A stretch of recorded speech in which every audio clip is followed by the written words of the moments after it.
Pantaskah seorang suami memberikan uang kepada orang tuanya tanpa pengetahuan istri? Sangat pantas. Kenapa memang? Hah? Ini yang tanya laki-laki atau perempuan nih? Hah? Kalau laki-laki perlu saya cambuk ini. Masa bertanya begitu? Nggak perlu. Nggak ada apa kok pamit sama istri? Nggak usah. Kalau uang antum hasilnya nggak usah pamit gitu kan. Ada orang begini nih sengaja melatih istrinya jadi kurang ajar sama dia. Nggak perlu. Kenapa? Antum berikan haknya dia. Ini nafkah kamu, hitung baik-baik kebutuhan rumah, kasih. Selebihnya antum punya hak dengan uang antum. Gimana caranya? Kok bisa gitu? Kalau dia juga punya pendapatan, si istri punya pendapatan, tidak wajib pamit sama antum. Hasilnya dia bisnis sendiri, orang tuanya kasih warisan, nggak bisa antum campur tangan di situ. Dia mau bantu keluarganya kah? Masa harus pamit dulu? Enggak gitu. Kecuali memang uang itu dari kita suami berikan kepada istri, kemudian ada lebihnya, uang bulanan ada lebihnya, dia pamit sampaikan, itu lain. Atau modal kita berikan, atau mungkin istri antum yang punya modal dalam satu usaha, antum laporin, tidak ada masalah. Tapi kalau uang mau dikasih ke orang tua harus pamit, ini enggak.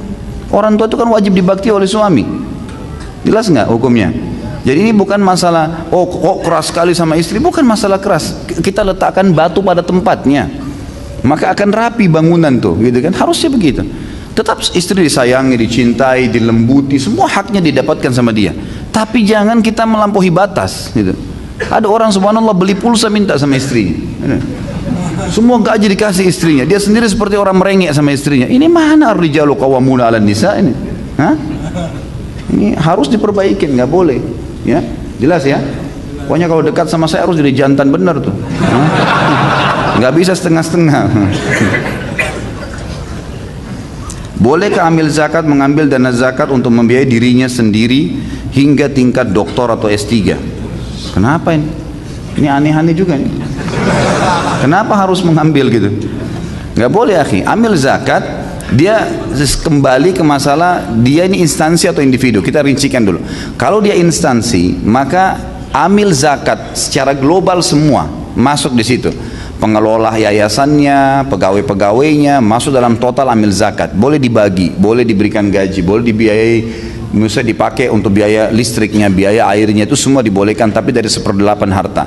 Kalau secara individu, dia memang mengelola zakat keluarganya, zakat teman-temannya, dan dia memang orang tahu dia ambil zakat, memang dia yang kumpulin, kemudian dia ambil 1/8 hak dia, memang di situ, itu lain, Allahu alam, itu yang saya tahu.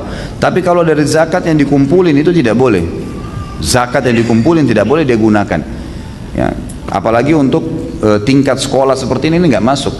Karena zakat itu digunakan untuk orang yang miskin, orang yang fakir, orang yang terlilit utang, gitu kan. Kalau antum untuk S3 ini untuk apa gitu? S3 itu sudah sangat tinggi gitu kan. Allahu a'lam, yang saya tahu tidak perlu. Bolehkah mengikuti undian berhadiah suatu produk apabila memang kita biasa menggunakan produk tersebut sehari-hari? Tidak dikhususkan membeli karena ingin mengikuti undian. Boleh, kalau memang seperti itu keadaannya ya.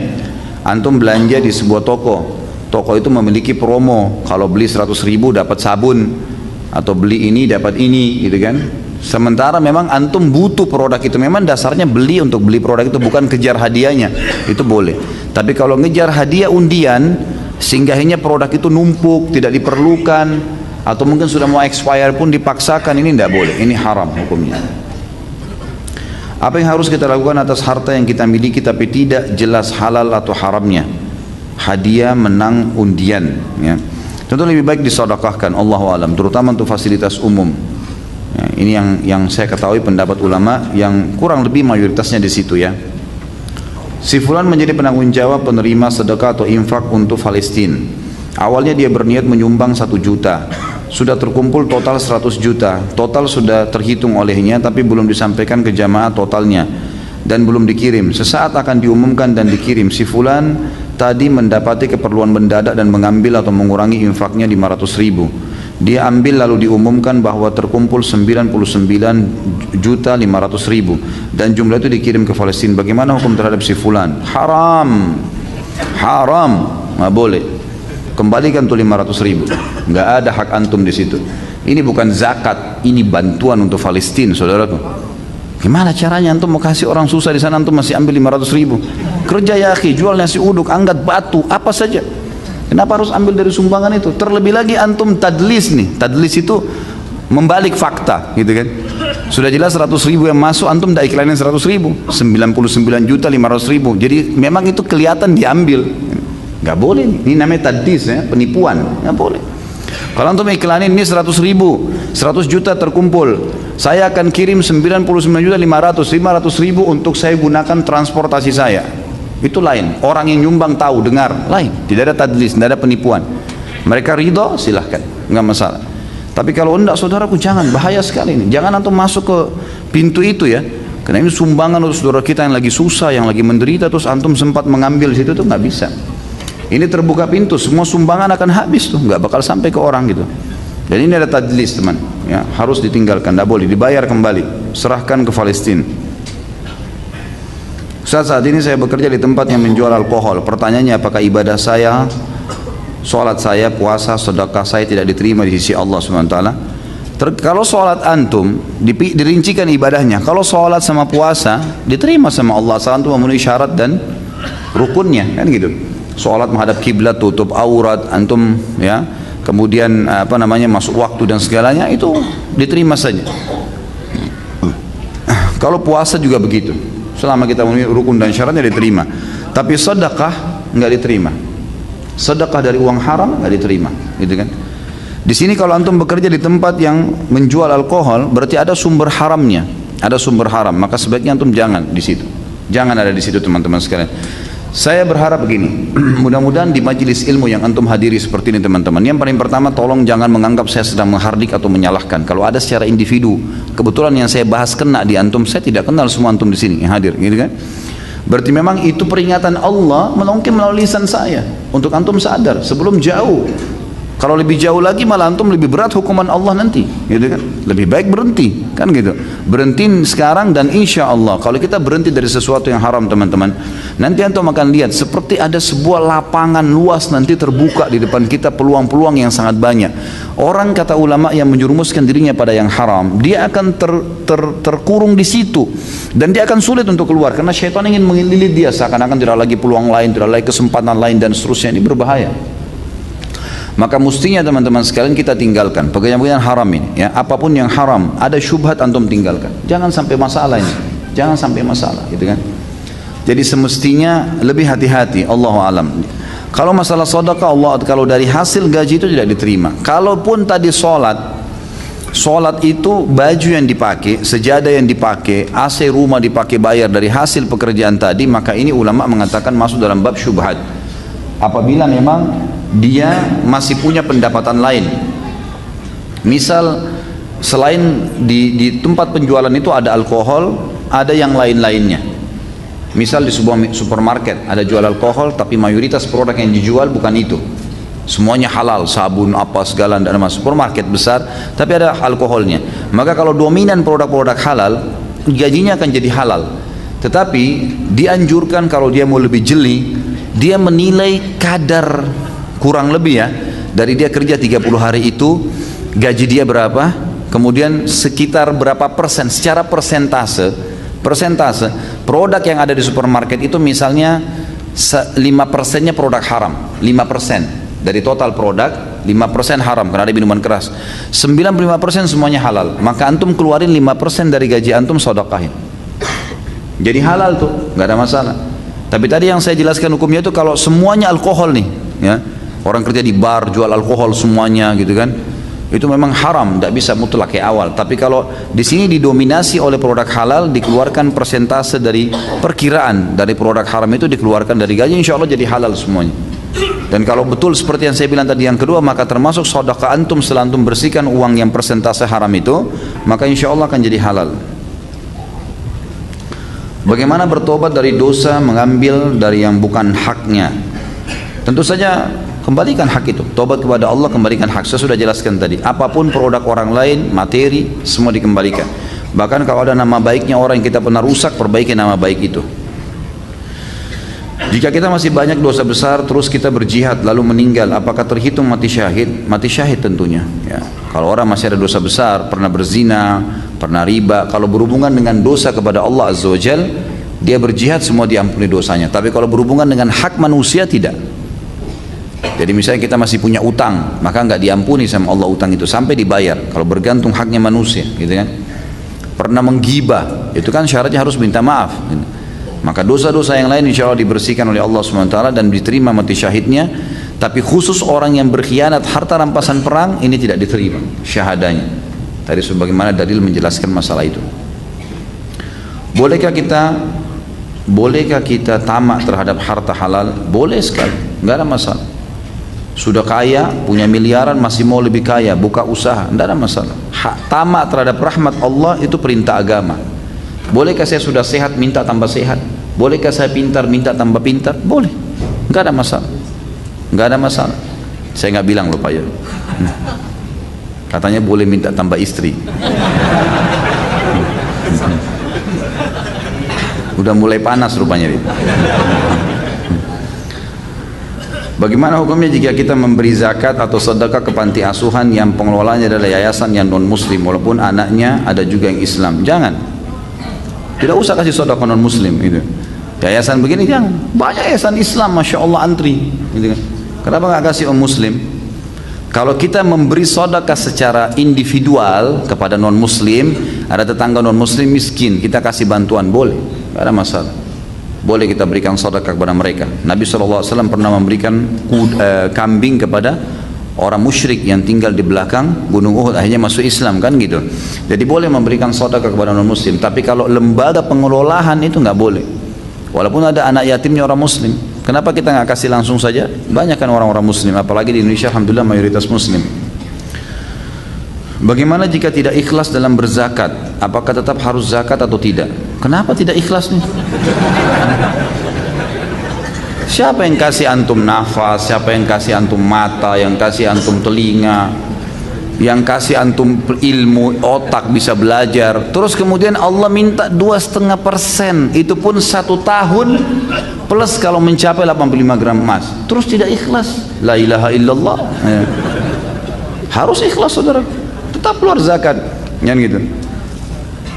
Gak bisa kalau antum tidak ikhlas berarti tidak diterima itu. Kata Nabi SAW, Inna Allah dalam hadis Abu Daud hadis Sahih, Inna Allah la yaqbalu min amalin illa ma kana khalisan liwajhi. Allah tidak akan terima sebuah amal soleh kecuali yang ikhlas karenanya, gitu kan? Kalau antum tidak ikhlas berarti tidak diterima. Tapi pertanyaan selanjutnya, apakah saya harus keluarkan zakat? Tetap harus keluar. Ikhlas gak ikhlas? Kalau tidak berarti jadi utang tuh. Karena zakat adalah rukun Islam, gitu kan? Gak bisa. Di sini saya hanya sharing saja Ustaz untuk jamaah yang masih bekerja di institusi ribawi atau haram lainnya, tidak perlu takut untuk resign demi Allah, karena saya membuktikan sendiri keluar dari bank dan resign dari perusahaan non Islami. Sekarang saya punya usaha sendiri dan mendapatkan hasil dan waktu yang lebih berkah. Jazakallah khair, berbagi. Ini sudah ada kesaksian nih, gitu kan? Sebenarnya tanpa penyampaian akh ini juga, jazakallah khair, tentu saja sudah jelas harus kita sebagai orang muslim yakin terhadap janji Allah Subhanahu wa taala. Apakah lembaga perbankan konvensional lebih baik ditutup karena riba dosanya lebih besar dari perzinahan? Tentu saja. Sama dengan antum tanya, apakah lembaga perzinahan harus tutup? Sama. Apa bedanya riba sama zina? Hah? Dua-dua dosa besar kan? Nah iya. Cuma karena sekarang besar-besaran, banyak pegawai, banyak yang pakai jasanya, jadi akhirnya seakan-akan itu bukan kesalahan. Nggak bisa, riba haram, nggak bisa diganti, kan gitu. Nggak bisa, harus berhenti, ganti. Nggak bisa enggak. Bagaimana hukumnya berzakat melalui perantara bank konvensional? Sama aja. Kenapa harus bank konvensional, saudara? Kenapa harus terlibat di situ? Tarik zakat kepada tetangga orang miskin. Alhamdulillah di Indonesia banyak sumber nih, banyak. Saya subhanallah kalau pagi setiap hari naik motor keluar kendaraan ke pengajian, tidak pernah saya jalan nggak ketemukan orang susah. Ada saja yang mengutin sampah, yang lagi jalan, ada orang tua sekali pakai tongkat, banyak. Bodoh kita kalau kita mau hitung mungkin banyak. Kalau antum mau bawa berapa juta pun habis tuh disedekahin. Kenapa harus melalui lembaga haram nih? Banyak sekali. Terkait zakat, bagaimana hukumnya Indonesia menerapkan pajak bukan zakat, dan bagaimana hukumnya jika negara punya hutang-hutang tidak sanggup membayarnya? Siapakah yang harus bertanggung jawab, pemerintah atau rakyat? Tentu saja idealnya adalah zakat. Dan zakat itu sebenarnya kalau dimaksimalin akan sangat luar biasa efeknya. Cuman kita mungkin belum melihat ke arah situ ya. Semestinya zakat itulah yang dikumpulkan oleh pemerintah, kemudian zakat itu dikelola dari kaum muslimin. Itu akan lebih efektif dan bukan pajak, karena pajak tidak ada pintu celah, tidak ada celah syar'inya dibolehkan gitu kan. Maka sebaiknya memang yang dikelola adalah zakat itu sendiri. Kemudian tadi pertanyaannya apa lagi? Siapa yang bertanggung jawab utang-utang pemerintah yang telah membuat utang itu? Siapa yang utang itu? Pada saat dia sedang bertugas, ya dia tanggung jawab. Kan itu. Waktu dia menjabat jadi presiden, jadi menteri, jadi siapa, dia utang ya dia tanggung jawab. Dia siapa suruh dia utang, gitu kan? Tidak mungkin, rakyat apa dosanya? Apa salahnya kita coba? Nggak ada salahnya rakyat. Kok bisa rakyat yang disalahin gitu?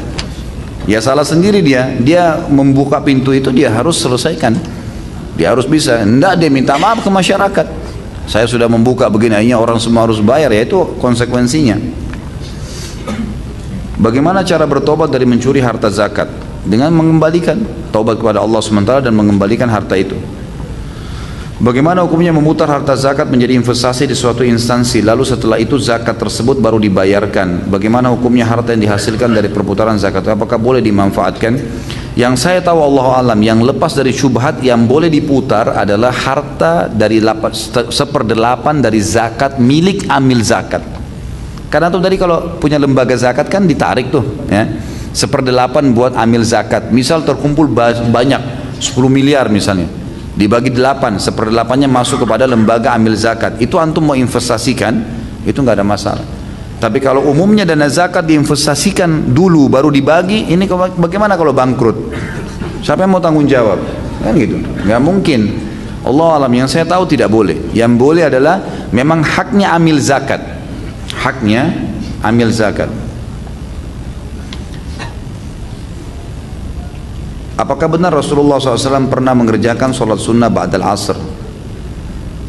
Apakah pemilik budak dikenakan zakat atas budak yang dimilikinya? Enggak, kalau budak tidak ada zakatnya tentunya, karena tidak pernah disebutkan dalam dalil. Kalau apakah Nabi SAW pernah mengerjakan ba'diyah asr, ini Allahu alam, saya pribadi tidak pernah menemukan dalil secara khusus ya, tetapi ada memang hadis-hadis yang menjelaskan kalau Nabi SAW pernah berdiri selepas asar dan sholat, tetapi itu adalah sholat ba'diyah duhur ya, yang tertinggal, yang beliau lupa. Allahu alam. Jadi dalil yang lebih kuat tentang Nabi SAW tidak pernah bahkan melarang sholat habis subuh dan habis asar. Itu yang masyhur di kalangan para ulama.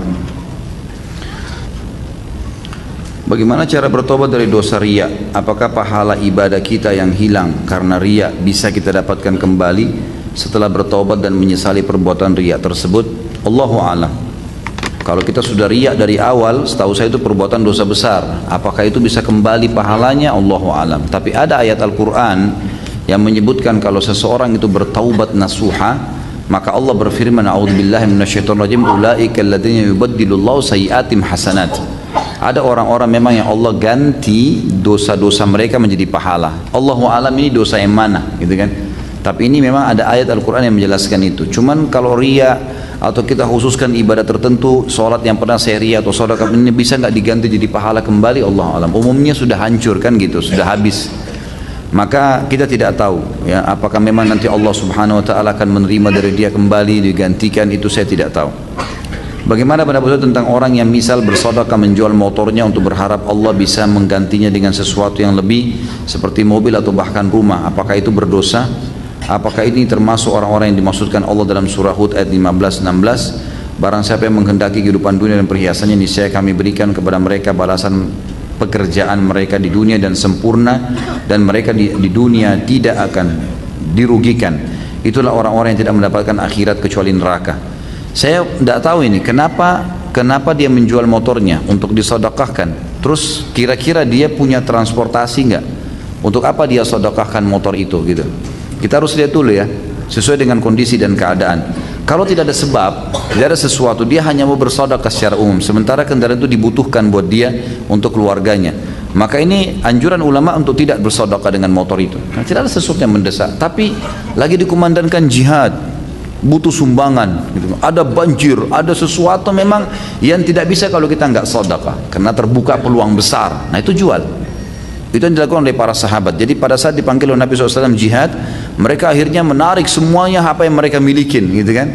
Tapi kalau sedekah secara umum tidak tahu dan tidak jelas arahnya kita mau sedekah kemana, cuman berharap nanti kalau saya sedekahkan ini kepada fakir miskin misalnya yang saya temuin, maka Allah gantiin saya mobil. Allahu alam, ini yang saya tahu ulama menganjurkan untuk jangan, kecuali memang dia bersedekah pun tanpa dengan motor itu, bisa dengan doa, bisa dengan sedekah sekecil apapun, Allah SWT berikan dia mobil, bukan mustahil, gitu kan? Bukan mustahil. Jadi sesuaikan dengan kondisi. Kalau kondisinya memang mendesak, seperti kasus jihad, ada memang hal-hal yang membutuhkan kaum muslimin dibantu, ada orang miskin yang memang betul-betul depan mata kita lagi sakit parah, atau ada kerabat kita dan tidak ada lagi dana, ada teman dekat lagi mau dioperasi, kalau enggak dia akan mati misalnya, gitu kan. Lalu kita jual apa yang kita miliki dari mobil, dari motor, itu insya Allah akan ada nilainya sendiri, akan ada nilai pahalanya itu.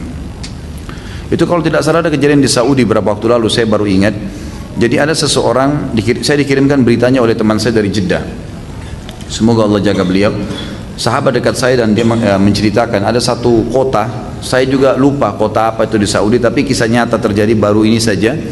Ada seseorang rupanya bersahabat, kemudian temannya itu meninggal dunia dan punya utang. Waktu disampaikan kepada kerabatnya, karena dia tahu temannya ini berutang, disampaikan kepada anak istrinya tidak mau tahu karena nggak ada bukti katanya. Tapi temannya bilang, saya saksikan loh, memang orang ini punya utang, teman saya bayarin. Mereka tidak mau, mereka lebih berpikir membagi warisan. Ringkas cerita, orang ini tiba-tiba berpikir, dia merenung malam, bagaimana nih hukumnya? Saya tahu teman saya ini punya utang, kerabatnya nggak ada yang mau bayar, padahal uangnya ada, yang ditinggal warisan ada, gitu kan? Cuma dia tidak sempat bayar, meninggal dunia. Maka karena kerabatnya tidak ada yang mau bayar, dia bilang, di dalam kisah ini dikatakan dia pun berijtihad, dia mengambil hartanya yang dia miliki, kalau tidak salah itu hari mobil, dijual sama dia mobilnya, kemudian mobil itu dijadikan duit lalu dilunasi utangnya, dilunasi utang temannya ini, dengan berharap temannya supaya tidak punya masalah, gitu kan. Maka dibayarkanlah utang tersebut, Ringkas cerita teman-teman sekalian, waktu dia bayar utang dengan hikmah Allah, kerabatnya rupanya pemilik piutang ini punya banyak kenalan. Lalu dia cerita kalau si fulan itu baik sekali, si fulan itu telah membayarkan utang temannya, dan ini juga rupanya pemilik piutang tahu kalau orang ini, mereka punya hubungan semuanya, tahu kalau orang ini sebenarnya lagi tidak punya apa-apa, dan itu mobil dia satu-satunya. Waktu dicerita sama teman-temannya, ternyata teman-temannya pemilik piutang ini orang-orang kaya, gitu kan.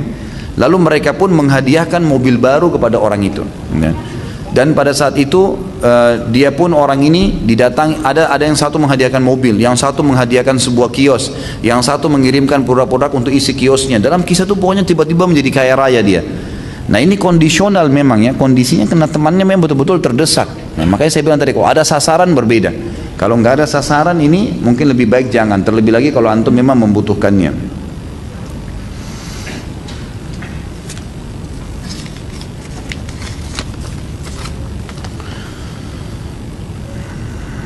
Jika seseorang yang kehilangan barang misalnya uang, tapi dia, bagaimana jika seorang yang kehilangan barang misalnya uang, tapi dia mengikhlaskan uang tersebut, kemudian ada yang menemukan uang itu?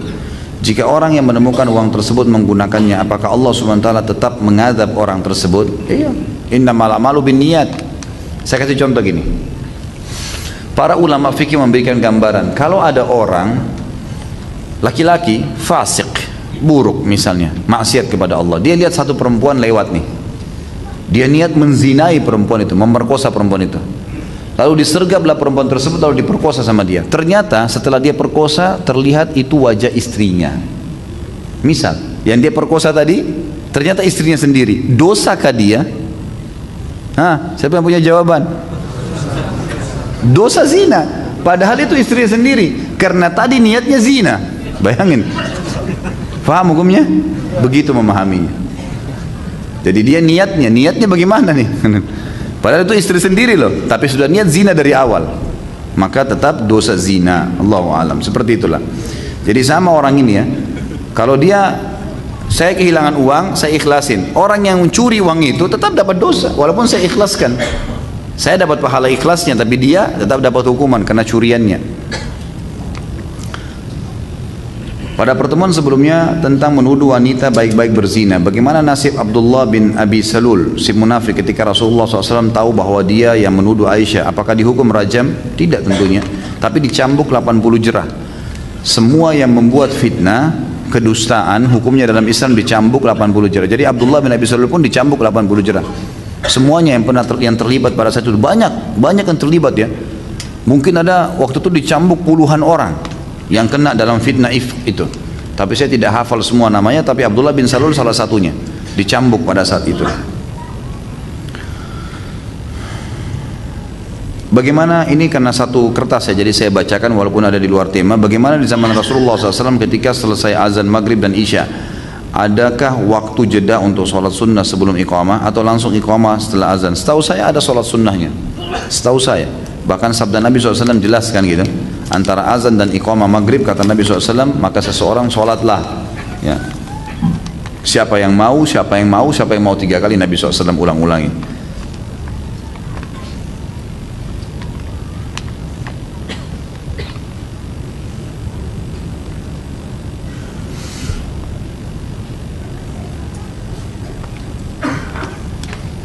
Saya sering melihat ceramah Ustadz di YouTube dan saya sangat respect ya dengan semua ceramah Pak Ustadz. Kemudian saya berniat untuk memperlihatkan ceramah Pak Ustadz ke teman-teman atau saudara saya, tetapi tanggapan mereka bahwa ceramah Pak Ustadz seperti seorang Muhammadiyah dan saya dilarang keras untuk mengikutinya.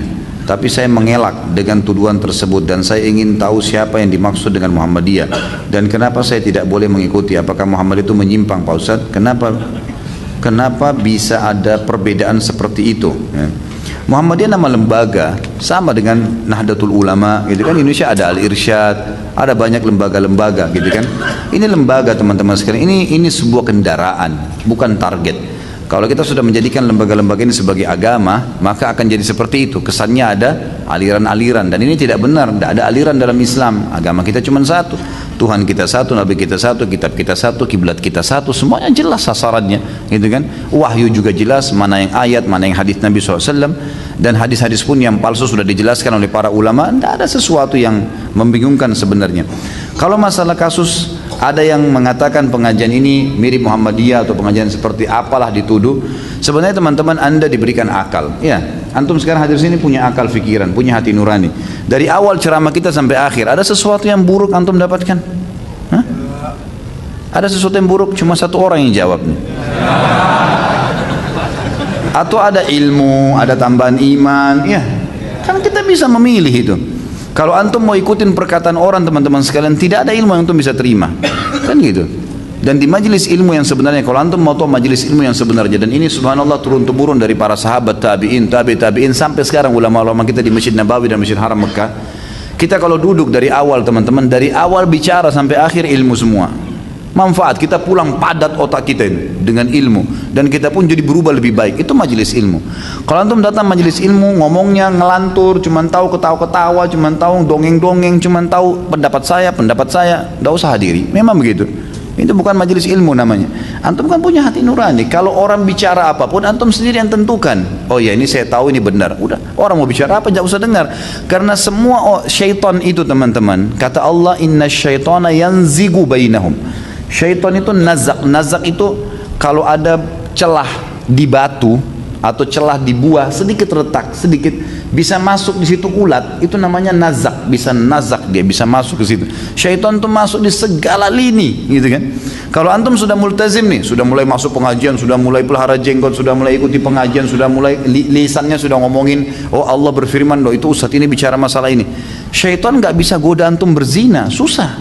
Benteng antum di zina kuat.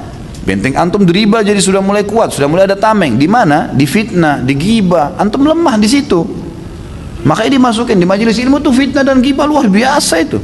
Nggak kenal, nggak apa main fitnah sembarangan. Ini dosa yang bisa terbuka. Syaitan masuk ke celah di mana antum lemah di situ. Kan itu. Ada orang rajin sholat nggak bisa diganggu, nggak bisa tinggalin sholat. Syaitan sudah putus asa di situ. Tapi dia lemah di lawan jenis misalnya. Syaitan buat dia lemah. Dia bisa pacaran, bisa zina. Itulah digerogotin sama syaitan, gitu kan? Dan orang mukmin jeli. Tidak boleh ada yang luput. Ini. Tidak boleh ada yang lolos. Syaitan bisa menggoda. Setiap dia lemah di satu titik, dia perkuat, perdalam ilmu di situ. supaya akhirnya dia tidak bisa didapatkan celah kelemahannya. Allahu alam. Ya. Jadi antum punya hati nurani saudaraku, lihat, ikuti hati nuraninya, lihat majelis ilmunya. Kalau bermanfaat jangan pedulikan perkataan orang, karena sekarang banyak ikhwan dan akhwat begitu ya, sedikit dengar tentang ini, oh sudah tinggalin pengajiannya, ini tinggalin pengajiannya. Kebodohan, dia sendiri yang kerugi gitu kan. Untuk apa kita ikutin perkataan orang? Nilai sendiri, dengar baik-baik, oh iya nih perkataannya benar, ya sudah. Kalau salah di benar, di orangnya salah, ya sudah jangan ikutin, kan gitu. Boleh nggak kita menjauh dari teman yang membuat kita nggak nyaman? Udah dicoba untuk memahami, tapi tiap berteman dengan fulana merasa tidak nyaman karena apa ini? Feeling tersebut memiliki mungkin dia kali ya memiliki sifat yang jelek dan saya kurang nyaman. Pernah saya beritahu tapi fulana marah. Bolehkah saya menjauh? Apakah kalau menjauh itu memutuskan ukhuwah? Ini sebenarnya saya tarik mungkin ya, kalau ke tema kita sama dengan berteman dengan orang-orang yang melakukan pengkhianatan atau perbuatan-perbuatan yang salah, punya sifat buruk. Dianjurkan boleh menjauh, malah dianjurkan menjauh dari orang yang sudah punya sifat buruk dan kita sudah nasihatin, ternyata tidak mau juga, ya sudah jangan teman. Dan gampang menilai teman itu teman-teman sekalian, gampang sekali. Pertama antum kenalan sama dia, lihat apa yang dia cerita, apa yang sering diceritakan sama dia, pasti ada kebiasaan.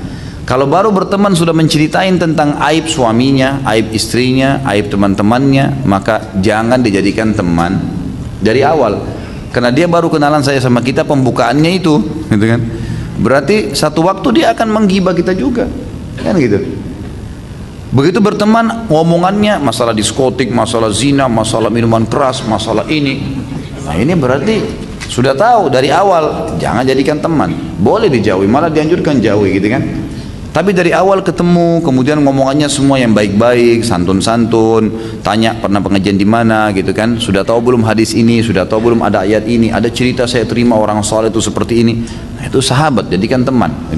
Jadi boleh kita menjauhi orang-orang yang memiliki sifat-sifat yang jelas menjauhkan kita dari Allah Subhanahu wa taala.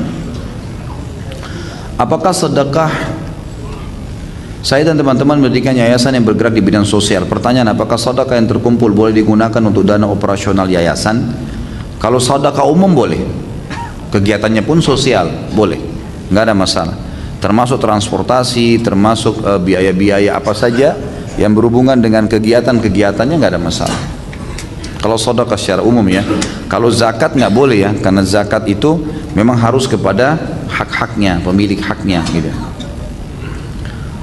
Apabila ketika penggalangan dana untuk program A mendapatkan hasil yang lebih dari target, apakah boleh digunakan untuk program B? Kalau penyumbang tahunya untuk program A, tidak boleh. Misal memang antum iklanin penggalangan dana untuk pembangunan masjid, kan gitu. Terkumpullah dana, masjid membutuhkan dana 200 juta, terkumpul dana 210 juta, lebih 10 juta nih. Lalu antum masukkanlah 200 juta lebih 10 juta. Bolehkah 10 juta digunakan untuk selain masjid? Jawabannya nggak boleh. Sampai antum mengiklankan di mana tempat antum kumpulin, atau antum melalui media sosial antum iklanin. Ini loh, dana untuk masjid yang kemarin masjid A 200 juta terkumpul 210 lebih 10 juta. Mau dialokasikan ke program ini. Apakah setuju? Gitu. Harus begitu. Namanya kegiatan sosial, nggak bisa enggak. Gitu. Harusnya begitu. Jadi memang harus diiklankan sehingga jelas. Nah, program B ini tanda tanya gitu. Lain kalau sedekah secara umum ya. Karena di sini kan ditulis program A, bolehkah program B? Tapi kalau sedekah secara umum kita buka kesempatan, siapa yang mau bersedekah silahkan. Ya. Saya kadang-kadang kalau ada yang menyerahkan ke saya uang, ini Ustaz, untuk apa ini? Saya tanya, kegiatan apa? Masjid, motor, pembagian buku doa kah, Al-Quran kah, apa saja, pakaian muslim, ada sesuatu? Oh enggak, untuk umum Ustaz, apa saja di yayasan. Oke, baik. Nanti saya lihat maslahatnya di yayasan. Oh ternyata ada motor yang untuk dai kurang 5 juta, masukin deh ke situ. Oh ada sumur masih kurang 500 ribu, masukin ke situ. Jadi dipecah-pecah, dipretelin gitu kan. Karena dia kasih umum, kita bisa leluasa membaginya. Masuk dalamnya teman-teman yayasan butuh transportasi, ya dikasih transportasi. Jadi, itu tidak ada masalah. Juga masuk dalam program seperti ini, kalau yayasan sosial, contoh ya, kalau kita buat program seperti yayasan yang saya buat, yang kita sering sebarkan, program untuk masjid misalnya, pembangunan masjid 3,5 juta per meter persegi. Sudah ditentukan oleh yayasan dengan tim-tim saya, ini akan seperti ini, 3,5 juta. 3,5 juta per meter persegi ini memang sudah dimasukkan include pengawasan teman-teman yayasan di lapangan, makanannya, minumnya, transportasinya, bahan-bahannya, semua sudah masuk, gitu kan. Mungkin pengeluaran untuk makanan mereka, minuman tidak banyak, ya, mayoritasnya dipakai untuk masjid, tapi itu masuk dalam pengawasannya. Kalau di luar Jakarta mereka harus berangkat naik pesawat, transportasinya dibiayai, maka semua itu masuk dalam include dalam biaya itu. Nah ini kalau masuk dalam seperti ini program yang jelas, untuk program A dananya semua untuk itu, maka boleh digunakan untuk semua yang berhubungan dengan kegiatan itu, kan gitu. Tapi tidak boleh dialihkan ke program lain sebelum program ini selesai. Dan kalau ada lebih harus disampaikan kembali, baru boleh dialihkan ke yang lainnya. Salah satu penggalangan dana yang dilakukan adalah dengan mengumpulkan baju bekas kemudian dijual. Apakah baju yang dijual hanya boleh yang menutup aurat saja? Bolehkah kita mengambil sebagian dari hasil penjualan untuk memberikan kepada orang di luar yayasan yang membantu dalam penjualan? Alangkah baiknya setiap ada program seperti ini diberitahukan. Misal, Bapak Ibu sekalian, saya punya program mengumpulin baju bekas. Siapa yang mau nyumbang silakan. Saya akan tunggu di pengajian akan datang misalnya, silakan bawa, gitu kan. Maka saya pernah buat program itu. Ada banyak di antara ikhwan dan akhwat kita terutama paling banyak memberikan, karena waktu itu saya targetnya ibu-ibu yang sering hari Jumat, sering minta-minta di masjid. Rata-rata mereka banyak yang susah dan pakai jilbab tapi pakai rok yang terlihat betisnya, karena nggak ada pakaian gitu. Saya suruh yang nyumbang, silakan busana-busana muslimah yang dijumbang. Nah ini kita berikan apa adanya secara fisik. Jadi saya bilang ini akan kita berikan kepada orang yang butuh. Jadi tidak ada proses jual. Nah kalau antum mau baju bekas itu dijual, sampaikan ini baju bekas yang dikumpulin saya akan duitkan ya. Duitnya nanti akan dilakukan untuk kegiatan ini. Dia jadi jelaskan programnya. Karena antum sedang menggalang dananya orang, nggak bisa enggak. Harus disampaikan supaya jelas semua. Ya. Allah alam itu yang saya tahu. Jadi mestinya memang disampaikan kalau itu akan dijadikan uang. Pertanyaan selanjutnya, apakah harus dijual, apakah pada saat jual baju bekas tadi, kalaupun sudah diiklankan kepada pemilik dan mereka setuju, apakah baju yang dijual harus yang menutup aurat? Jawabannya tidak, tidak harus. Menjual baju yang terbuka aurat sama dengan menjual TV, sama dengan menjual TV, sama dengan menjual mobil, karena dua-duanya semuanya bisa dipakai dalam hal yang baik dan yang buruk ya. Sekarang ada baju celana sama baju kaos, kita mau berikan kepada seorang wanita. Kalau kita tahu dia seorang muslimah, dia tutup aurat, tapi dia orang susah, kita berikan pakaian dan titip pesan, Bu, ini saya kasih, tapi ini kan untuk pakaian rumah, bukan untuk dipakai keluar. Jangan dipakai keluar ya. Dia jelas kita tahu dia pakai jilbab ya, dikasih ini loh. Kita sudah tahu, insya Allah dia tidak pakai. Tapi jangan dikasih ke perempuan yang dasarnya datang walaupun susah, gitu kan. Kemudian kita kasih dia, jelas dia pakaiannya begitu, dia akan keluar juga dengan model itu, maka jangan dikasih ya. Lebih aman lagi teman-teman sekalian, kumpulin baju busana muslim, itu lebih aman.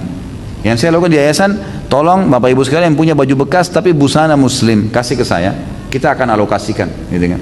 Nah itu lebih aman, sehingga kita tidak perlu lagi proses jual menjual tadi. Allahu a'lam. Apakah boleh kita bersedekah infak dengan menggunakan uang pinjaman atau utang? Boleh saja. Ulama membolehkan masalah itu. Yang penting seseorang pada saat membuka pintu utang ada dua syarat mutlak. Yang pertama, dia tahu dia akan bisa bayar. Dia tahu ada sumbernya. Misal gini, antum punya gaji, punya pendapatan akhir bulan gitu kan. Cuman antum belum, sekarang ini lagi butuh mendesak, ada keluarga lagi sakit, ada teman lagi sakit, ada orang miskin tetangga lagi minta, antum butuh untuk bantu, sekarang tidak ada duit, pinjam uang, tahu nih akhir bulan akan ada gaji, nggak ada masalah, dan niat tahu sumbernya akan bayar. Yang kedua, memang diniatkan dari awal utang untuk membayar, karena ada hadis Nabi SAW, siapa yang utang niat membayarnya, Allah akan memudahkan, dan siapa yang utang dari awal tidak niat membayar, maka Allah akan persulit dia membayarnya, kan gitu. Jadi jelas, makanya dua hal ini harus ada pada saat seseorang itu akan berhutang. Sama juga masuk dalamnya akikah ya, mau akikah anak, mau idul kurban, nah itu boleh antum utang, asal syaratnya antum tahu ada pendapatan nanti bisa bayar tuh, bukan memang cuman tebak-tebak, itu nggak boleh maksakan diri bersedekah pada saat memang kita tidak punya. Apakah hutang bisa mempengaruhi terhalangnya doa? Kalau doa tidak, Allahu alam. Kalau doa, karena tidak pernah ada dalil masalah itu. Tapi hutang itu yang ada dalam hadis jelas dia akan kalau orang itu meninggal maka ruhnya akan bergantung antara langit dan bumi. Artinya Allah SWT tidak terima sampai utangnya terbayar. Dan kalau orang mati syahid akan diampuni semua dosanya kecuali utangnya.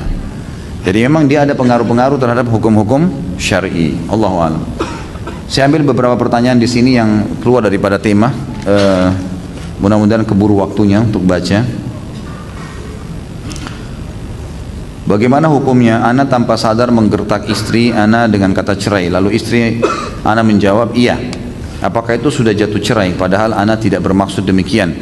Kalau pengucapan lafaz jelas, saya ceraikan kamu, jelas bahasanya, jatuh tolaknya walaupun main-main. Karena kata Nabi SAW, jangan main-main di 3 hal. Nggak boleh bercanda di sini nih. Ini masalah halal tidak halalnya kemaluan pasangan istri antum. Nggak boleh main-main, laki-laki kalimat talak. Nggak boleh main-main di nikah, nggak boleh main-main di cerai, nggak boleh main-main di rujuk. 3 hal. Dalam yang makna hadis yang lain, nggak boleh main-main di pembebasan budak, gitu kan? Jadi nggak boleh orang bilang, saya bilang sama teman saya, ayo anak saya laki-laki, anak dia perempuan, ayo kita nikahkan anak kita yuk nanti kalau mereka dewasa. Lalu dia bilang iya. Begitu dia bilang iya, itu harus disampaikan kepada anak-anak nanti kalau dewasa. Ini pernah ayah jodohin yo kamu. Kalau dia bilang saya nggak mau, nah batal lah. Kalau enggak maka nggak bisa. Atau kita dari awal batalin, maaf ya tadi saya ucapin itu salah tuh, kita batalin, tidak jadi. Nah itu baru batal, nggak bisa. Karena kalau enggak boleh nih, harus diizinkan. Kemudian harus dilakukan. Kemudian yang kedua, minta izinkan kepada anak-anak nanti yang kalau mereka dewasa. Yang kedua masalah cerai. Nggak boleh orang bilang saya ceraikan kamu, kalau kau keluar saya ceraikan, kalau kau naik saya ceraikan, kalau kau ke rumah ibu kau saya ceraikan. Ini main-main, ini bahaya. Ini masalah halal atau tidak halal kemaluan istri antum nih. Nggak boleh main-main dengan masalah ini. Allah menjadikan di tangan laki-laki supaya dia bijaksana dengan kebijaksanaannya sebagai laki-laki. Nggak boleh dia sembarangan. Perempuan terbawa perasaan, dia selalu minta ceraikan. Jangan hiraukan kata-kata cerai itu. Dia bilang apapun ya sudahlah, gitu kan. Rayu saja supaya jangan minta cerai, gitu kan. Jadi memang tidak boleh. Maka harus hati-hati. Kalau orang mengucapkan saya ceraikan kamu, jelas lafadznya jatuh tolaknya. Bercanda pun jatuh. Ya, masuk di sini. Emosi sama. Yang tidak masuk adalah kalau dia bilang dalam keadaan emosi saya ceraikan kamu 3 sekalian, tolak bayin, gitu kan. Ini cuma jatuh 1. Ini enggak. Ada pendapat ulama mengatakan kalau emosi enggak jatuh tolaknya. Tapi ini kata sebagian ulama, kalau dibuka maka orang akan selalu menggunakan sebagai senjata. Padahal pada saat sedang ada masalah teman-teman sekalian, pecahkan masalahnya. Kenapa harus dengan cerai, gitu kan? Kenapa harus dengan kata-kata ancaman cerai? Enggak perlu ucapan itu, gitu. Allah alam, itu yang saya tahu.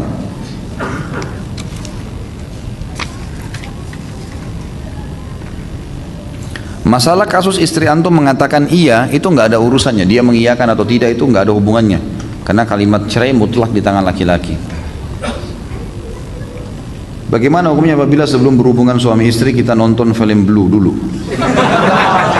Agar tujuannya bisa membagikan syahwat. Syukran jazakallah khair.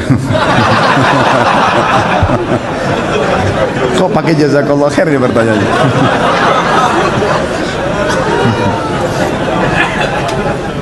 Ada saja yang hilangin ngantuk ya. Tidak boleh akhi, nggak boleh nonton begitu, gitu kan? Nonton itu pertama antum dukung zina, yang kedua antum lihat auratnya orang, yang ketiga akan terusak normalnya seksual antum, gitu. Hanya antum membayangkan orang lain, pasangan kita setengah mati rangsang, kita membayangkan orang lain. Ini nggak boleh teman-teman sekalian. Jangan, gitu kan? Nggak boleh. Jadi harus dijauhi, nggak boleh. Jadi nanti akhirnya jadi penyakit. Antum tidak akan bisa menggauli pasangan kecuali dengan nonton. Bagaimana seorang laki-laki bisa tenang melihat istrinya lihat aurat laki-laki lain? Bagaimana istri bisa tenang membiarkan suaminya lihat aurat perempuan lain? Ini nggak bisa kan gitu. Berbahaya sekali. Jadi jangan, ya jangan. Kata ulama, meletakkan kemaluan di kemaluan untuk melampiaskan biologis itu sama dengan seseorang tahu bagaimana memasukkan makanan di mulutnya. Bukan ilmu khusus itu. Nggak ada ilmu khusus untuk itu. Gitu. Orang bisa belajar dengan alami gitu. Otomatis ada.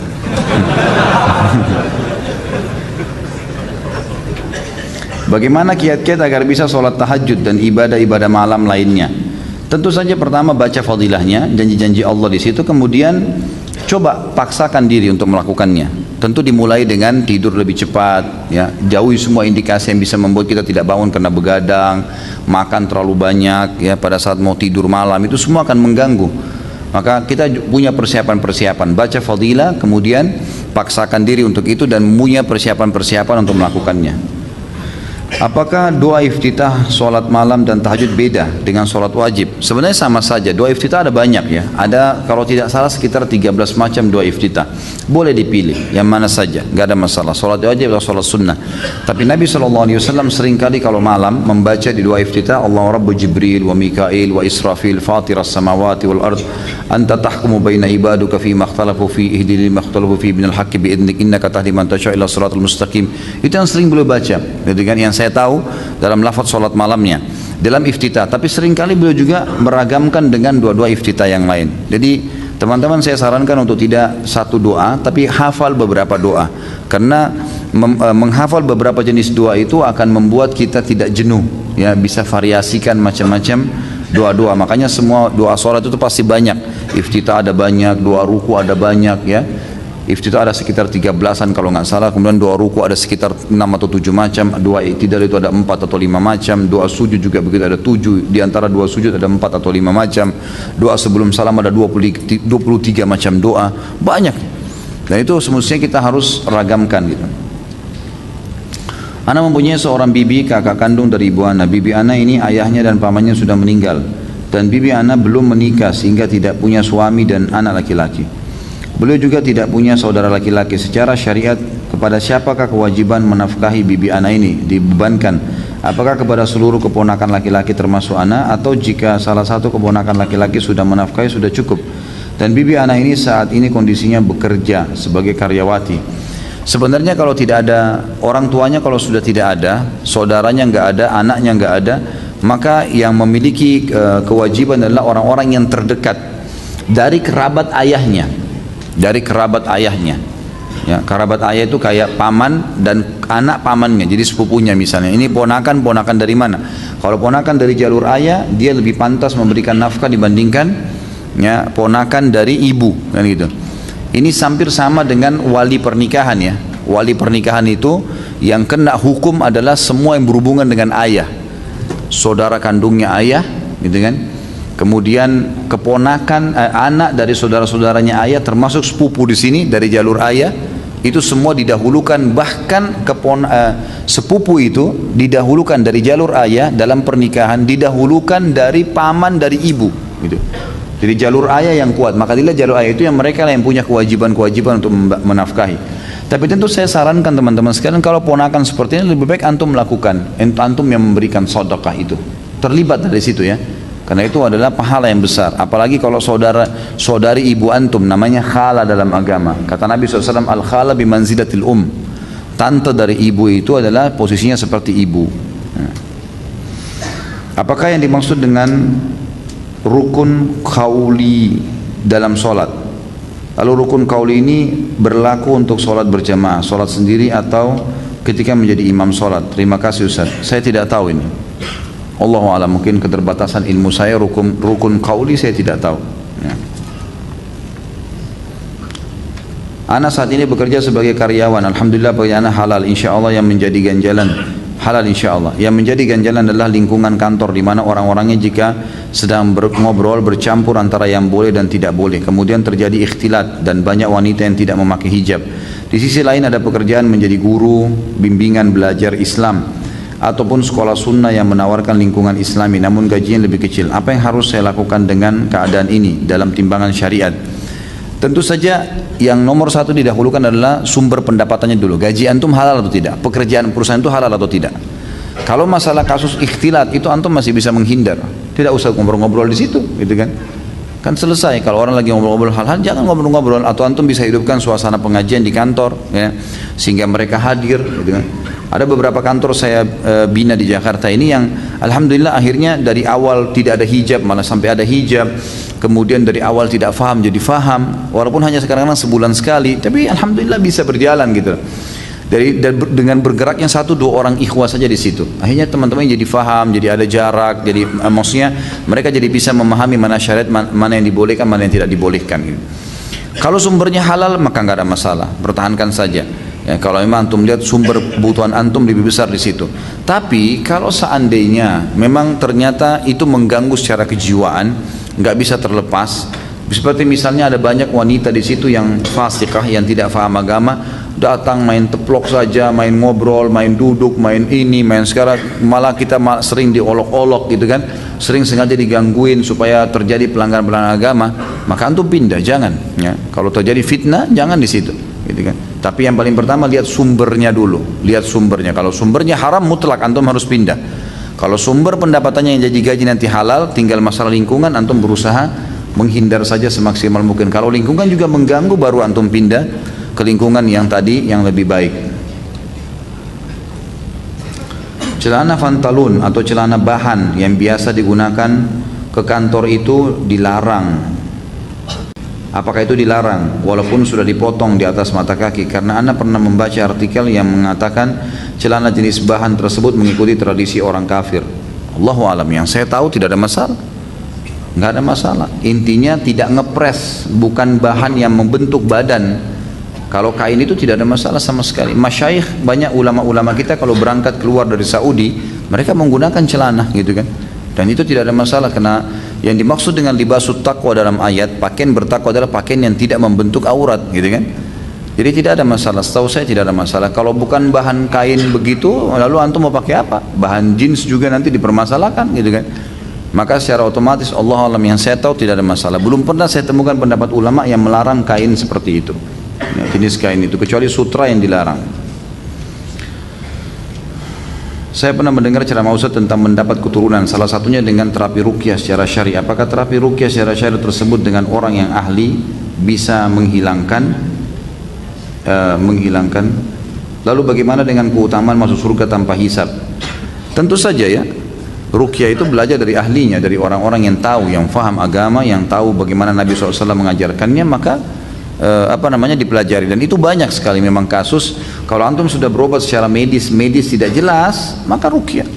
Jelas banyak orang hamil, alhamdulillah, setelah itu punya anak gara-gara ruqyah. Kalau masalah hadis yang masuk surga tanpa hisab sudah sering saya jelaskan ini.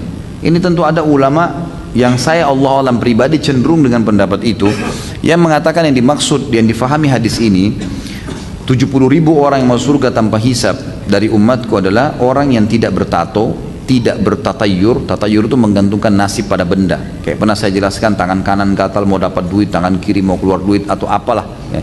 Itu semua tatayur, nggak boleh. Kemudian setelah itu dikatakan dan mereka yang tidak minta ruqyah dan mereka yang bertawakal kepada Tuhan mereka.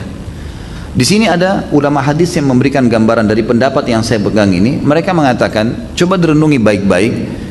Setelah Nabi SAW sebutkan pelanggaran ya, bertato pelanggaran, tatayur pelanggaran, kemudian masuk dan tidak minta ruqyah. Ruqyah ini seperti sebuah pelanggaran di sini. Maka ulama yang berpegang pada pendapat mengatakan ruqyah yang di sini dimaksud adalah makna secara etimologi, bahasa. Ruqyah itu adalah semua bacaan yang ditiupkan, semua bacaan yang ditiupkan. Maka mantra pun yang ditiup oleh pedukun itu dikatakan ruqyah dalam bahasa Arab. Makanya cara membedakannya selalu disebutkan ruqyah syar'iyah, bacaan yang ditiupkan secara syar'i, ruqyah syar'iyah, ruqyah syar'iyah. Kalau ruqyah saja maka masuk seperti juga makna hadis yang lain, ar-ruqa wat tamaima wat tiwala syirkun, hadis yang lain. Ar-ruqa jamak daripada ruqyah. Ruqyah, kemudian kalung yang digantungkan dan benda-benda jimat yang dipasang di tubuh, gitu kan? Itu adalah perbuatan syirik. Bagaimana kita memahami sini ruqyah ada perbuatan syirik? Ternyata ruqyah secara etimologi, bahasa. Ditemukan juga dengan hadis-hadis yang sahih tentang masalah doa-doa yang Nabi SAW ajarkan masalah ruqyah. Bagaimana Nabi ajarkan doanya lalu dilarang ruqyah? Karena itu nggak mungkin. Ya. Makanya di sini secara etimologi teman-teman sekalian. Jadi tidak ada hubungannya. Antum kalau sakit minta ruqyah, gimana? Mau berobat gitu kan? Itu jadi tidak ada masalah. Allahu a'lam. Itu yang saya tahu. Bila anak sedang sakit, selalu rewel dan ingin selalu nempel pada ibunya, tidak mau dilepas. Sholatnya bagaimana? Sedangkan dia selalu menangis bila dititipkan ke suami atau orang tua. Bisa sholat sambil digendong. Sebagaimana hadis Bukhari menjelaskan masalah itu. Kalau Nabi SAW pernah menggendong cucunya Umamah, ya, perempuan anaknya Zainab radhiyallahu anha. Lalu kemudian Nabi SAW menggendongnya sambil sholat. Pada saat Nabi mau ruku diletakkan di depan sejadah, gitu kan? Lalu kemudian beliau sholat seperti biasa, berdiri rakaat kedua digendong lagi. Sampai Imam Bukhari menulis bab khusus tentang hukum menggendong bayi atau anak sementara sholat. Jadi nggak ada masalah. Dan juga boleh mempercepat sholat. Dalam arti kata di sini memilih surah-surah yang pendek. Kalau orang Indonesia nggak usah diajarin. Nah, ini. Sudah ahlinya, gitu kan? Inna atayna wal asri, inna atayna wal asri. Baiklah, jadi baca surah-surah pendek, gitu kan? Karena Nabi SAW pernah jadi imam, gitu kan? Kemudian beliau mempercepat sholatnya. Biasanya beliau baca surah-surah panjang, ini jadi surah pendek. Selesai salam kata para sahabat, ya Rasulullah, tidak seperti biasanya. Kok sholat anda sekarang lebih pendek? Kata Nabi SAW, tadi saya dengar tangisan bayi di saf perempuan. Maka saya mempercepat sholat saya, khawatir ibunya terganggu gara-gara itu. Itu adabnya memang, kan itu. Jadi ini bisa dilakukan, Allah alam. Saat ini saya tinggal di rumah mertua, ada keinginan saya dan istri untuk mengontrak rumah, tetapi mertua keberatan. Dikatakan bahwa saya sekeluarga tidak boleh mengontrak dengan alasan masih ada rumah mertua. Kenapa harus mengontrak? Mereka mengizinkan keluar dari rumah kalau sudah punya rumah sendiri. Mertua lebih mengutamakan KPR atau kredit. Sayang, katanya kalau uangnya itu harus mengontrak. Saya takut bila KPR dikarenakan riba. Pendapat Pak Ustadz seperti apa? Yang paling pertama sudah sering saya ucapkan, mertua dan orang tua setelah anaknya menikah jangan campur rumah tangganya anak. Gak usah campurin, biarin hidup dengan suka dukanya. Kalau mereka datang minta pendapat, baru kita kasih saran. Kita berkunjung pun ke rumah anak yang sudah menikah, jangan tanggapi apapun. Mau piringnya kurang kak, mau gelasnya dihidangkan retak kak, biarin, gak usah dicampurin. Rumah tangganya anak sudah biarin. Kan biarin aja berjalan. Kalau dia bahagia, biarin dia bahagia, gitu kan? Sudah begitu hidupnya. Ada ibu-ibu enggak masuk dapur anaknya, periksa, kenapa gelasmu begini, kenapa begini, terus dimarahin anak mantunya, kenapa begini. Ini ngacuin semua. Banyak perceraian, 80% kena campur tangan orang tua nih. Enggak boleh. Dalam Islam pun, dalam syariat tidak ada campur tangan orang tua lagi. Selesai. Amanah saya sebagai orang tua, anak saya perempuan sampai menikah. Setelah nikah serahin pada suaminya. Ada masalah, dikonsultasikan, ya oke, kita pecahin, gitu kan? Tapi kalau tidak ada apa-apa lalu kita campurin, jangan. Termasuk masalah pindah rumah sendiri, biarin hidup sendiri, gitu kan? Jangan dipaksain, nggak boleh semestinya. Mestinya memang antum dan istri sepakat untuk berbicara masalah itu, kan? Bahwasanya kami harus ngontrak, ya, supaya kami bisa lebih dewasa atau dekat dengan tempat kerja. Kami akan selalu datang tiap hari lah. Kalau mau nunggu untuk KPR di bank, untuk ini butuh uang muka, butuh ini, ataupun kalau masuk ke bank nanti ada riba dan susah, ya, berargumen lah untuk menyampaikan, gitu kan? Dan antum tidak berdosa kalau keluar dari rumah itu, tidak berdosa. Bukan saya larang membangkang durhaka, bukan, tapi memang punya hak. Anak mantu bisa mengajak. Antum kalau laki-laki sekarang ini istri tinggal di rumah mertua, ini istri, ini orang tuanya istri kita, kita boleh mengatakan saya harus keluar, gak bisa enggak, gitu kan? Untuk mandiri itu jauh lebih baik. Allahu alam. Apa hukumnya merokok? Ini Pak Yoyo sudah tahu. Bukan saya. Sudah sering ditanya. Sahkah sholat kita apabila imam sholat berjamaah masih merokok? Sudah dijelaskan, gitu kan? Rokok haram, haram, nggak boleh merokok. Jangan merokok, sudah. Semua dokter, semua ulama, semua pemerintah nolak. Coba, apalagi mau argumen lebih kuat daripada itu? Ditulis, pemerintah tulis rokok bisa membunuhmu. Mau nunggu apa lagi kata-katanya? Saya nggak tahu ini merokok membaca atau nggak baca, gitu. Jelas-jelas tulisannya masih dilakukan. Nggak boleh, haram, gitu kan? Bagaimana hukumnya imam perokok? Kalau sholat, kalau ada imam lain pindah di tempat lain. Kalau nggak ada dan antum memang tidak punya imam lain, memang harus dan imam tempat itu, maka ulama mengatakan hukumnya masih boleh. Asal memang dia bukan merokok sambil sholat, gitu kan? Loh iya, memang dia merokok di luar sholat. Dia kan sama dengan orang berbuat dosa di luar sholatnya. Lalu dia sholat, dia ikutin rukun-rukunnya semua syaratnya, sahkan sholatnya, gitu kan? Maka selama dia di luar sholat itu lain, tapi dalam sholat nggak boleh. Cuma kalau masih dapat imam lain, alhamdulillah lebih baik. Adakah tanda-tanda jelas kalau ada dosa yang belum terampuni Allah? Kalau yang ulama simpulkan dalam ilmu tazkiyatun nafs, dalam materi mensucikan jiwa teman-teman sekalian, adalah tidak khusyuknya seseorang dalam ibadah. Jadi antum masih malas ibadah, tidak khusyuk, tidak pernah bisa menangis, ya.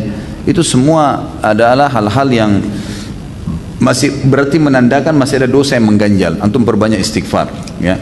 Itu Allahu alam yang hampir disepakati ulama. Kalau tanda-tanda lain saya tidak tahu.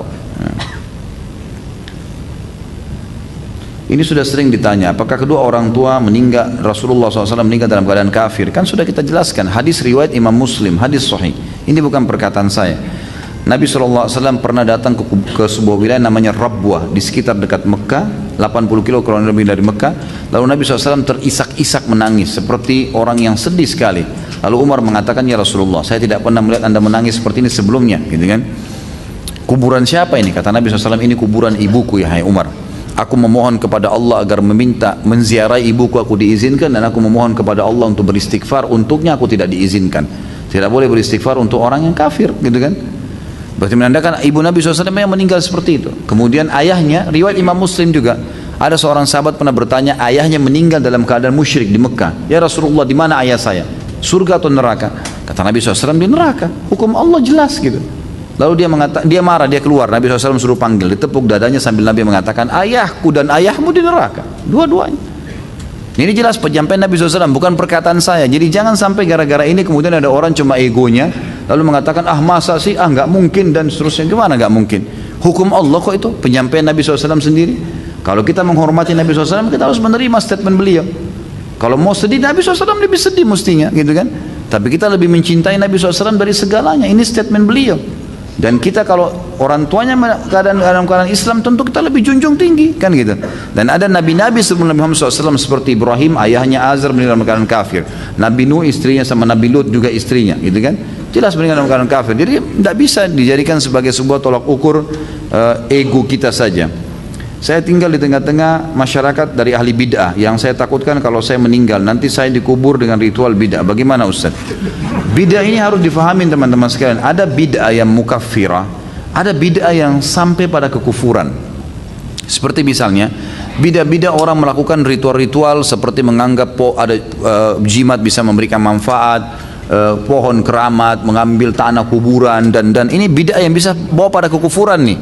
Nabi SAW tidak pernah contohkan, sahabat tidak contohkan, lalu kemudian dia lakukan, dan bisa bawa pada kekufuran. Ini benar bid'ah mukaffirah. Kalau antum nasihatin dia nggak mau dengar, ini antum hajar namanya. Hajar itu ditinggalkan orang itu, jangan diajak teman gitu loh, karena berbahaya.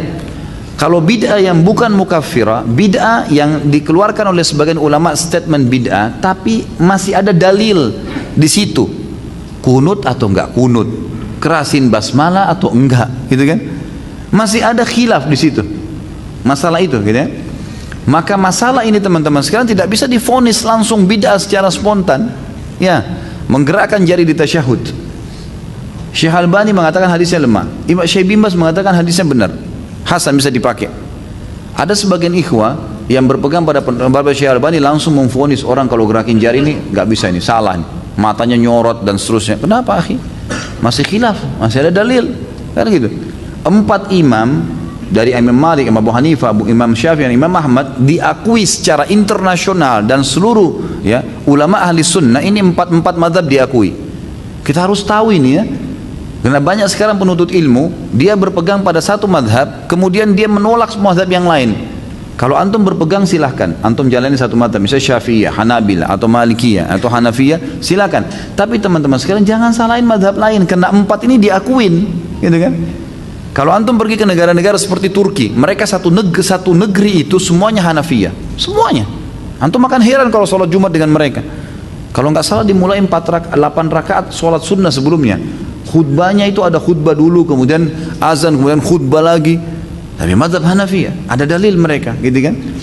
Mungkin kalau dalil antum lebih kuat, ya alhamdulillah. Tapi jangan vonis itu salah, karena ada dalil. Dan 4 ini diakuin teman-teman sekalian. Ini penting ini. Sama di Indonesia, mazhab Syafi'iyah kita dominan. Baik, kita lihat nih, mana apakah bid'ah yang dilakukan bid'ah mukaffirah, yang jelas-jelas ulama di dalam mazhab Syafi'iyah pun mengatakan itu bid'ah tidak boleh, atau bid'ah yang masih diperselisihkan, gitu kan? Ini kalau diperselisihkan jangan antum vonis orang, nggak boleh nih, gitu. Iya kan? Sampai Imam Ahmad yang mendhaifkan hadis tentang masalah kunut subuh, gitu kan? Itu waktu Imam Syafi'i masih hidup, gurunya masih hidup, tapi beda lokasi. Imam Ahmad di Irak, Imam Syafi'i di Mesir, kan gitu. Maka waktu ditanya oleh murid-muridnya, Imam Ahmad ditanya oleh murid-muridnya, hai Imam, kami kalau sholat di belakang madhab Syafi'iyah yang di Mesir, guru anda itu, kami kunut atau tidak? Kata Imam Ahmad, kalau kau tidak mau kunut jangan ikut sholat subuh. Artinya nggak usah sholat subuh, artinya harus kunut gitu, ikut sama orang, karena masih berselisih di situ gitu kan, masih berselisih dalam madhab ini. Jadi tidak boleh, harus hati-hati teman-teman, karena banyak orang yang terkurung di sini nih, ya. Tidak bisa membedain mana bid'ah yang memang bid'ah sebenarnya, mana bid'ah yang cuma dibid'ahkan karena hadisnya lemah, masih ada dalil. Ini harus hati-hati. Gitu. Jangan sampai kita sembarangan menyalahkan orang. Allahu a'lam. Apakah kita mengangkat tangan untuk mengaminkan orang ketika berdoa bersama-sama? Apakah boleh angkat tangan kali ya maksudnya? Allahu a'lam. Kalau bersama-sama saya tidak tahu. Karena saya tidak pernah temukan dalil adanya bersama-sama lalu mengangkat tangan. Tetapi mengaminkan itu sudah umum, gitu kan? Atau seseorang berdoa mengatakan, ya Allah semoga engkau rahmati kami semua. Lalu kemudian yang lainnya mengatakan amin tanpa angkat tangan. Itu sudah umum di kalangan para sahabat. Tapi kalau Nabi SAW angkat tangan, semuanya angkat tangan mengaminkan, ini belum pernah saya pribadi temukan dalilnya, gitu kan? Tapi kita tidak menyalahkan ya. Tapi saya pribadi belum pernah menemukan dalil masalah itu. Dalam bank syariah bagaimana bank tersebut mengambil untung dan menggaji karyawannya? Allahu alam. Saya tidak tahu. Saya tidak pernah terlibat dengan bank syariah ini. Dalam sistem pemerintahan Islam bagaimana dan dari mana dana untuk menjalankan roda pemerintahan? Tentu saja dari penghasilan negara. Kan gitu. Kayak Indonesia, saya kan pernah bilang ya, beberapa negara teman-teman sekalian di Eropa, saya tahu ada di antara sumber pendapatan negara mereka itu sayur-sayuran, ada dari peternakan ya. Seperti kita tahu Australia terkenal dengan peternakannya sapinya, kambingnya, itu menjadi sumber pendapatan negara kan gitu. Susu, New Zealand jauh tuh, kecil negaranya, kecil sekali, jauh dari sini, mungkin dari sini ke Sydney sekitar 7 jam, Sydney ke sana lagi berapa jam tuh, mungkin 2-3 jam, jauh, bisa masuk ke kita susunya, gitu kan? Susu sapi biasa. Ada yang mengekspor susu, ada yang mengekspor ini, itu dari peternakan, dari pertanian, dari perikanan, dari pertambangan, banyak. Dan Indonesia ini punya semua, apa yang tidak ada? Semua bisa. Saya sangat yakin tanpa dipungut pajak pun kita bisa hidup sebenarnya. Asal dikelola dengan benar dan amanah, insya Allah. Ya. Ini terakhir. Saya pernah membuka aib sendiri ke orang lain. Bagaimana saya bertobat Ustaz?